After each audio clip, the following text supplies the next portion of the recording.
You know that person.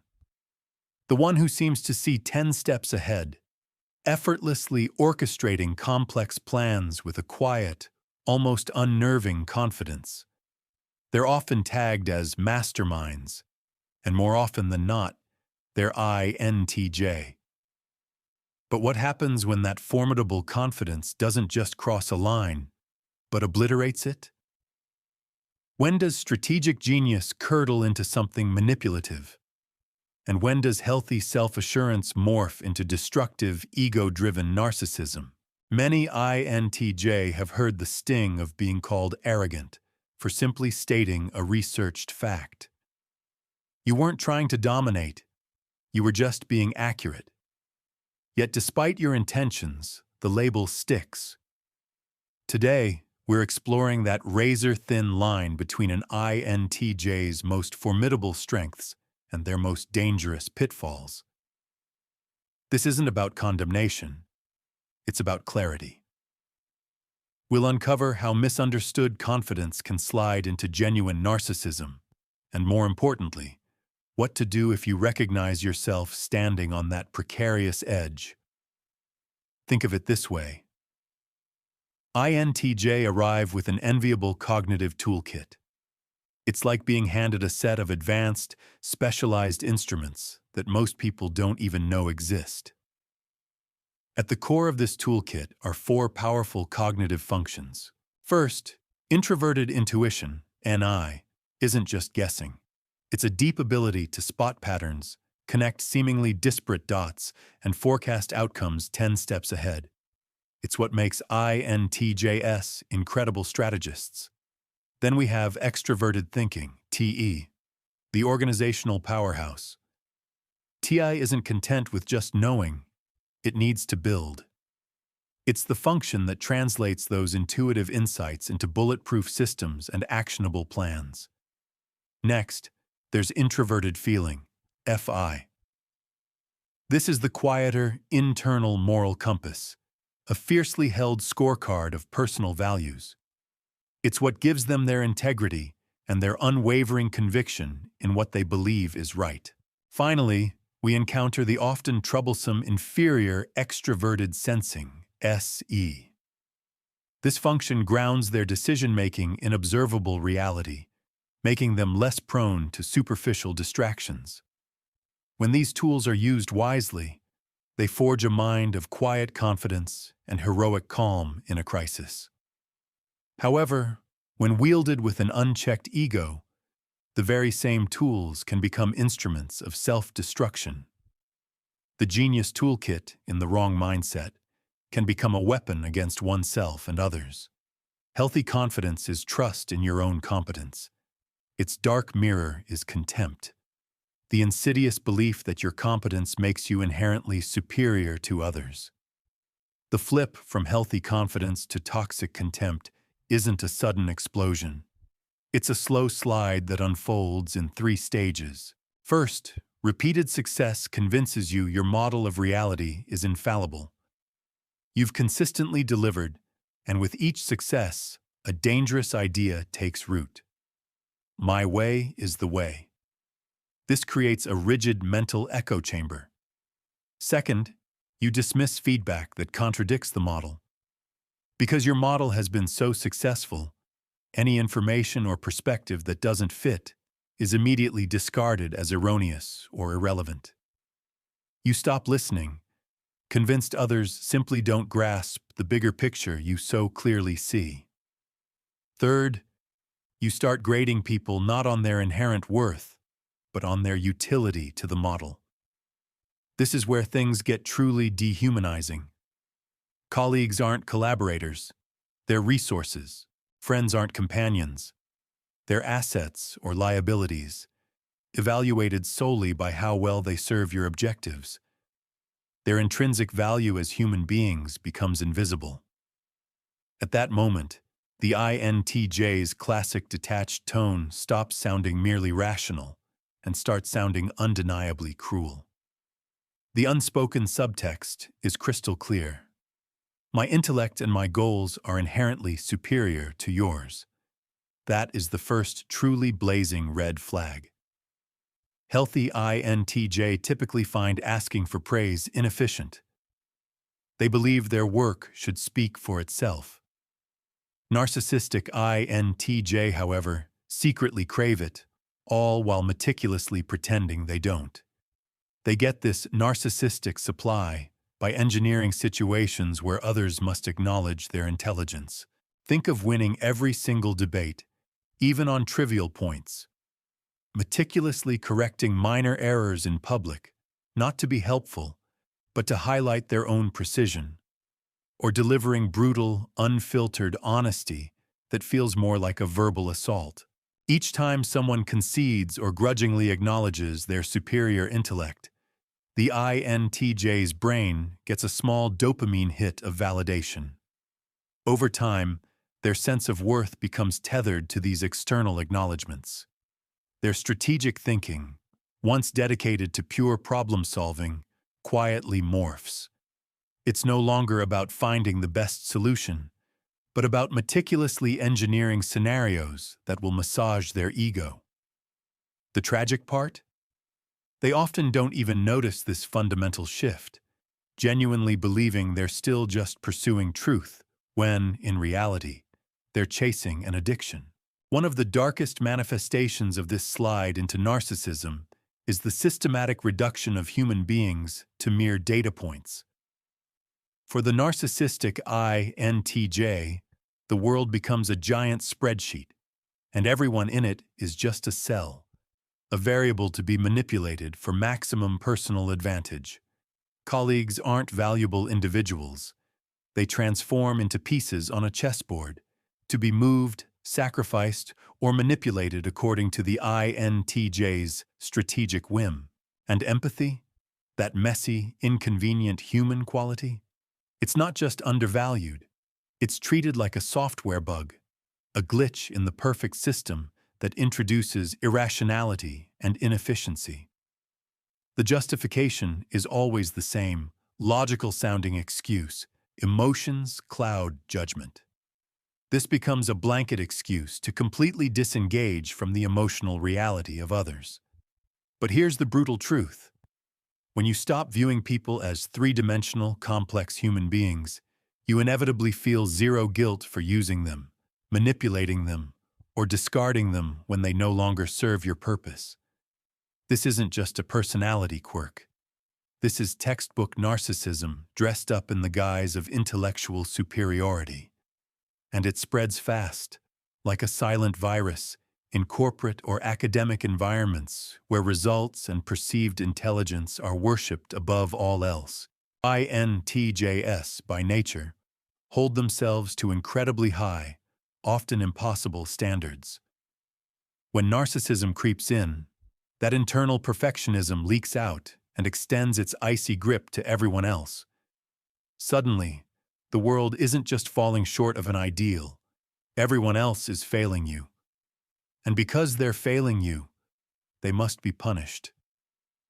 A missed deadline, for instance, isn't simply an inefficiency.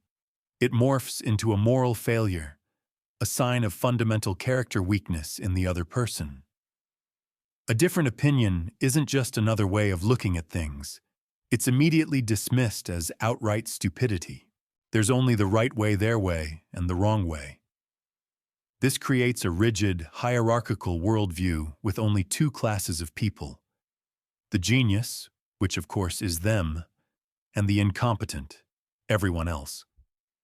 Once others are categorized as inherently inferior, cruelty stops feeling like a personal failing.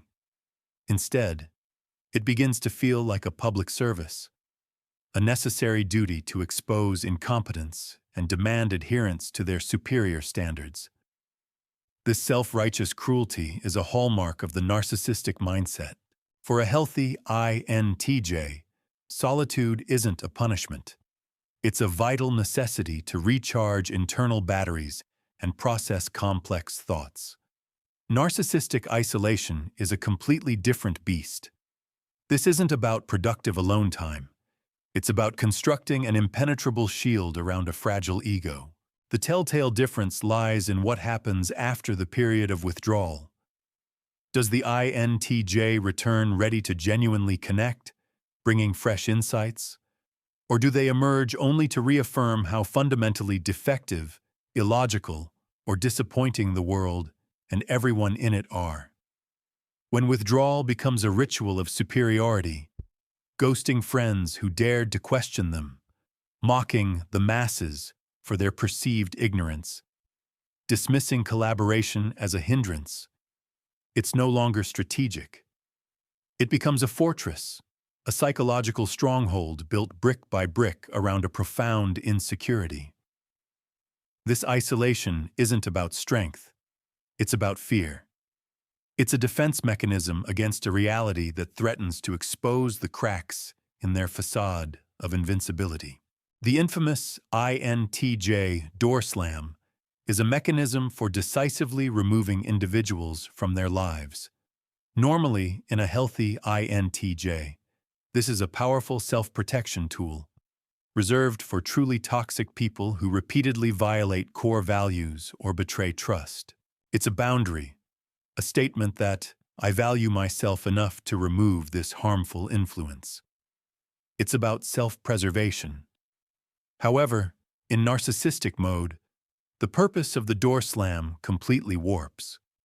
It's no longer about protecting oneself from genuine harm. Instead, it's weaponized, used on anyone who dares to bruise the INTJ's delicate ego or fails to provide the expected admiration. The criteria for exclusion shifts from "this person is genuinely harmful to my well-being" to "this person challenged me and made me feel less than perfect."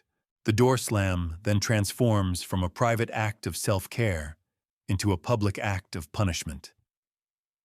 It becomes gossip to undermine the offender's reputation, blacklisting to exclude them from opportunities, or the silent treatment to erase their significance. At this point, it is no longer self-protection. It is pure, unadulterated revenge. The genius for strategy is now deployed for emotional warfare. Take a scroll through any popular personality forum. You'll inevitably find a bizarre, competitive ritual. Who can be the most INTJ? It's a race to the bottom of emotional expression, a contest of detached superiority. Stories of ruined friendships and brutal honesty are not met with concern, but are applauded as irrefutable proof of intellectual purity. Upvotes and likes become the digital currency of these spaces, reinforcing that cold detachment and emotional suppression are not just acceptable, but desirable traits. These online communities can morph into potent narcissistic supply factories, rewarding the most dehumanizing anecdotes with digital applause. In these echo chambers, the pursuit of authenticity can devolve into a performance of perceived INTJ stereotypes, pushing individuals further down the path of emotional disconnect and intellectual arrogance. It's a dangerous feedback loop, where validation for unhealthy traits makes them seem normal, even aspirational. Okay, deep breath. Let's get brutally honest for a moment. If you've heard these warning signs and a little voice in the back of your head is whispering, "Uh-oh," then it's time for a reality check. If coworkers at every single job you've ever had consistently describe you as arrogant or difficult, if multiple romantic partners have ended relationships by calling you cold or self-centered, if friends, plural, have mysteriously disappeared from your life, then the undeniable common denominator might just be you. This isn't an accusation.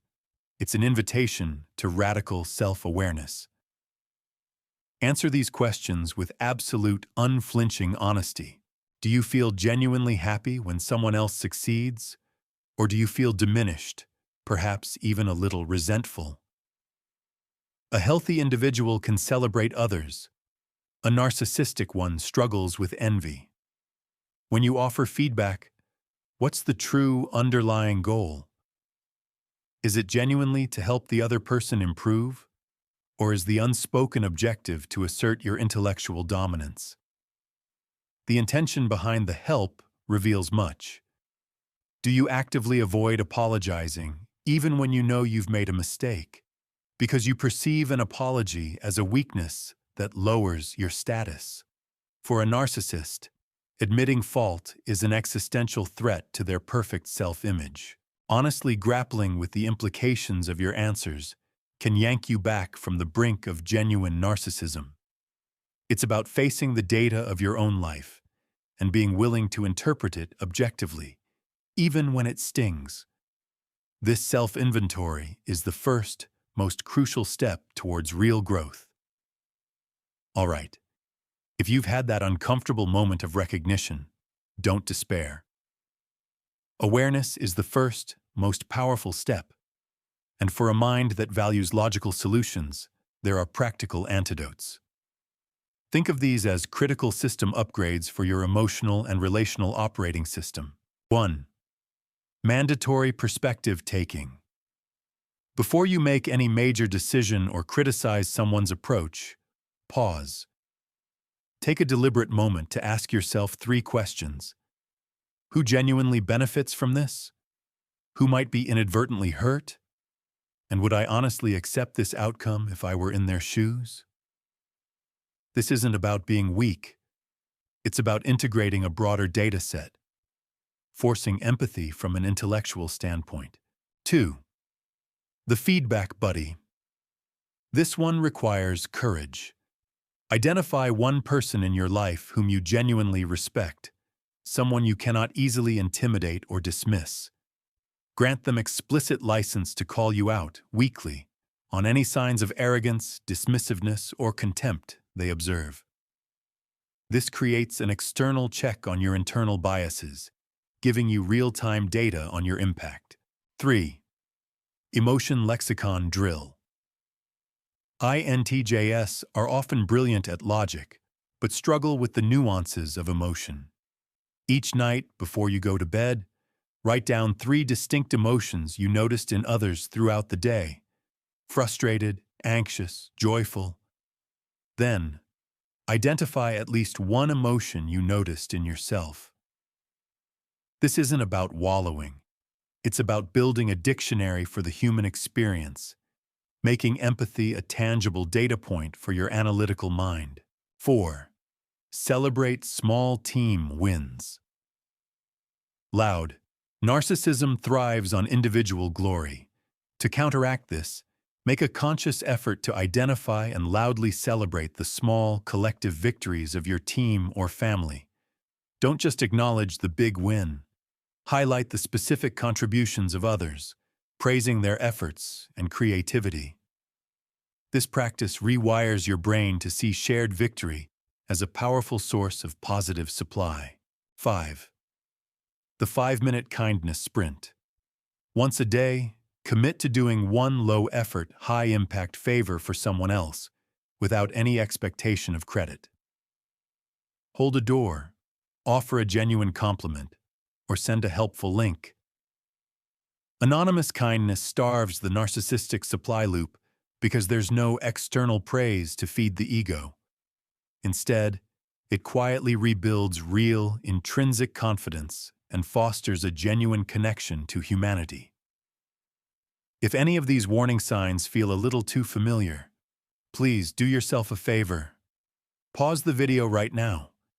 Take a deep, intentional breath. Hit that subscribe button so you don't lose the thread of this crucial conversation, then come right back. We're about to land this plane, and the final sections are vital for understanding the path forward. This is the million-dollar question, isn't it? Can an INTJ who has slid into narcissistic patterns truly change? Yes, they absolutely can. But it typically happens only under 2 very specific logical conditions. First, they must genuinely feel the pain of their behavior. This isn't about being told they're mean. It's about experiencing the concrete, tangible, and often devastating costs of their actions. A stalled career, the wreckage of failed relationships, complete isolation. For an INTJ who operates on data and observable outcomes, A trail of destruction is compelling evidence that the system they've built for their life is visibly failing.